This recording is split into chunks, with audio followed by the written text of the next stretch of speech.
The Refugee by K. Abbas.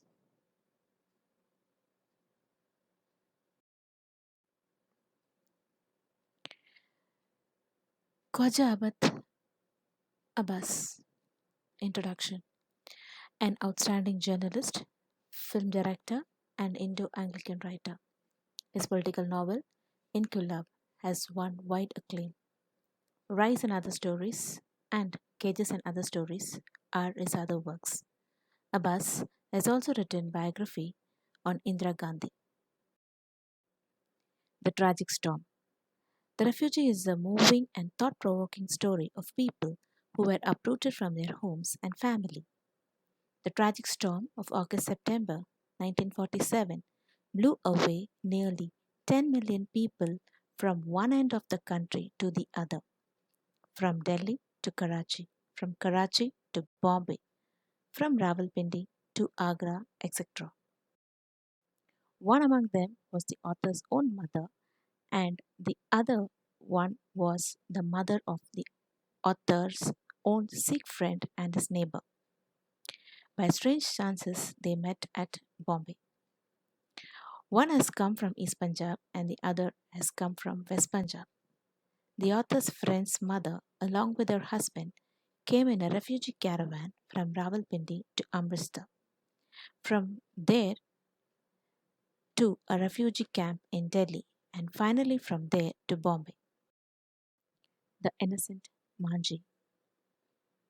The author's friend's mother was addressed as Maanji. Maanji has spoken a lot with the author.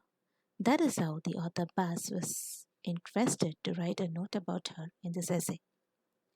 Manji used to live in a double storied own house at Rawalpindi. She occupied the upper floor. The ground floor was filled with shops. Many Muslim neighbors lived there. She describes how happily they would live though they were Muslims, Hindus, or Sikhs. They addressed her Manji or Chachi. The town of Rawalpindi was the whole world for her. Her son worked first in Lahore and finally in Bombay, which was not liked by her and was constantly asking him to quit the job. She never liked her son to work far away. She is of the view that working in cities has no use when they do not get basic things like pure milk, nor ghee, nor peaches. There in Rawalpindi, she would churn the curds to take out butter and would distribute butter to her neighbors, had a happy and contented life with her earnings. The impending partition. In June 1947, when the newspapers published the news of impending partition, it was not a big worry for her. They said they were not bothered whether their country was called Hindustan or Pakistan. She felt their neighbors were good and no internal communal rights would be among them. She felt that they were all brothers and sisters, and no law or rule is going to part them. Though her son wrote to her to move away from there and come to Bombay, she was not willing. Though many of her Sikh friends and Hindu neighbors moved away and went to East Punjab, she stayed there itself. But many Muslims came from East Punjab with bitter feelings to revenge and hate. She felt it is all going to end soon and had lots of positive hopes. The situation in Rawalpindi became increasingly dangerous for Hindus and Sikhs. Many of Manji's Muslim neighbors asked her to go away to a safety place. They assured her to take care of her property. Some of the refugees from East Punjab were staying in her neighborhood. Manji voluntarily helped them by giving them food and shelter. The frightful incident. One incident on road changed her decision. She happened to come across a frightful incident of the killing of Tongawala on road. She says he was killed because he was a Hindu. They did not even spare the horse.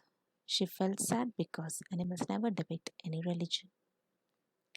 Then she felt the madness had gone too far and no longer the place safe for her to live. Thus Manji left a place carrying memories of her home, in Rawalpindi.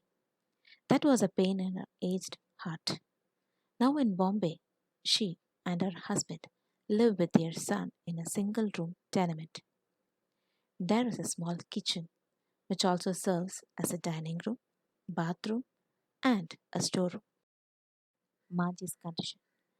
The small room is also kept too tidy now by Manji. The floor shines with constant scrub and not a particular dust or dirt to be found anywhere. There Manji had served maids to cook and do other household work for her. But now here she cooks and does all work on her own. The author had never seen the room to be more neat and tidy before when his friend lived there. From a prosperous landlady in Rawalpindi, she has become a refugee in Bombay. But her hospitality is not lost. She would not let anyone go away without a cup of tea. Her health is not so good. She gets attacks of asthma and neuralgia. Yet she manages to serve the guests and be active. She never sits idle. She constantly works, whether it is cooking or mending her husband's clothes or making tea or lassi for her guests, she does on her own. She never proclaims the tragedy. She never abuses or curses those who made her leave her home. She still remembers everything. She always says that those apricots and apples you will never get in Bombay. At times, tears bubble up in her tired old eyes. The author concludes, what is the intensity of human heart of this refugee?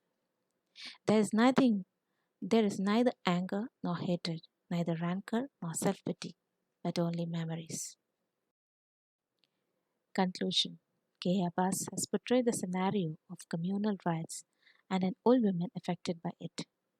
Manji is an epitome of motherhood and good-natured woman. Her Muslim neighbors are also good in nature. Due to the partition, many stories like this has evolved. One among it has been beautifully sketched to us by Abbas. The following points can be summarized and written as an essay during the examination. All the best.